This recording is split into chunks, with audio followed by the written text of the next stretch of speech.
Mau police अधीक्षक के आदेश पर कोपागंज थाने में मंगलवार को एक अनूठी पहल की गई।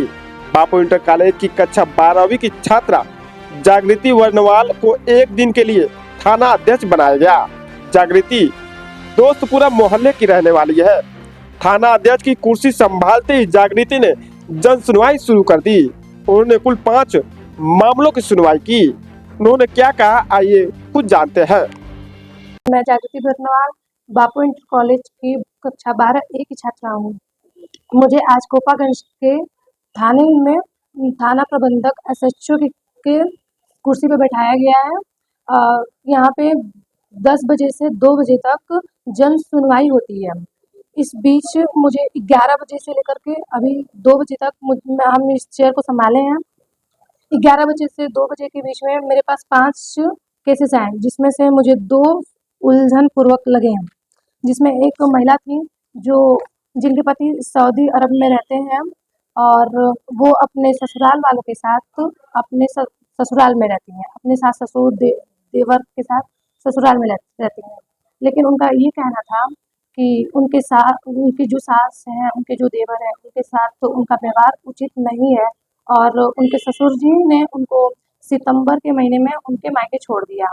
और फिर वो अपने भाई के साथ अपने जब ससुराल वापस गई तो ससुराल वालों ने उनको हाथ पकड़कर घर से बाहर निकाल दिया और उनके परिवार के संबंधित 2 लोगों ने उनको बीच सड़क पर उनके साथ असुविधाजनक व्यवहार किया, जिससे उनको बहुत ही आहत हुआ है और वो अपना एप्लीकेशन लेकर के आए। और दूसरा मुद्दा ये था कि एक नाबालिग लड़की है जिसने अपनी आयु 17 वर्ष बताई और फिर उसके घर वालों ने उसका कहना है कि उसका विवाह उसके चाचा चाची ने कराया और उसको पाला पोसा उसके माता पिता ने है।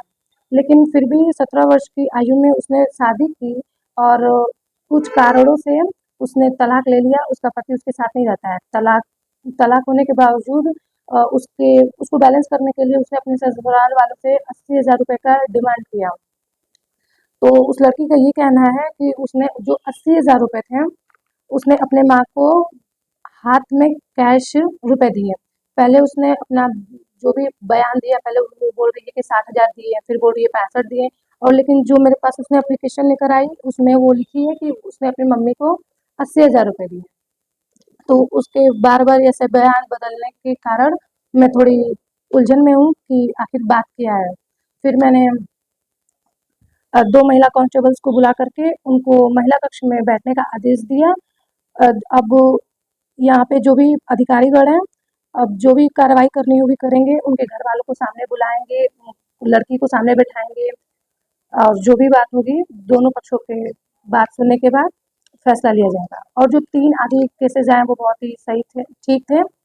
एक में पासपोर्ट में सुधार के लिए नंबर था, एक चरित्र निर्माण का सर्टिफिकेट बनवाने के लिए और एक और था जिसमें पता ही नहीं है कि जो क्राइम है वो किया किसने है। उनका मुद्दा ये था कि नहर के पास उनकी एक 2014 से मशीन लगी हुई थी, जो मशीन सड़क के पास होने के कारण जिससे जो राहगीर थे आते-जाते थे वो लोग पानी पीते थे, तो जिसकी मशीन थी उनको समस्या नहीं थी और किसी ने शायद किसी बदले की भावना से या फिर जो कुछ हम कह सकते हैं, उन्होंने उस मशीन को कल रात को भोर में काट दिया।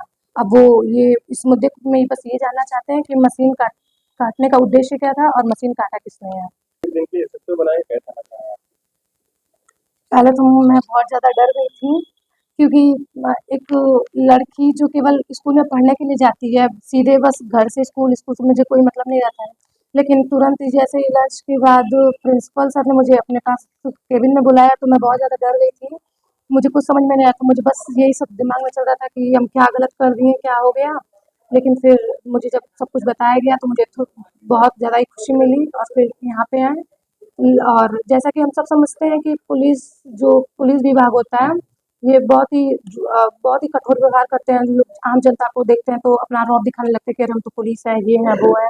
लेकिन हम जब यहाँ पे आए तो मुझे ऐसा 1% भी कुछ ऐसा महसूस नहीं हुआ। मैं यहाँ पे बहुत सहज महसूस कर रही हूँ।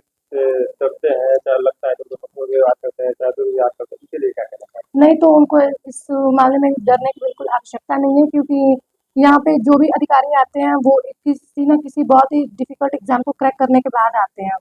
तो वो जिस लेवल की पढ़ाई करते हैं तो पढ़ाई के दौरान इंसान का जो व्यक्तित्व विकास होता है वो बहुत अच्छे तौर पे होता है। तो जिससे उनको ये पता होता है, क्योंकि वो भी जनता से चुन के ही आते हैं, तो उन्हें पता है कि एक जनता के साथ किस तरह पे एक पोस्ट पे होते हुए व्यवहार करना है।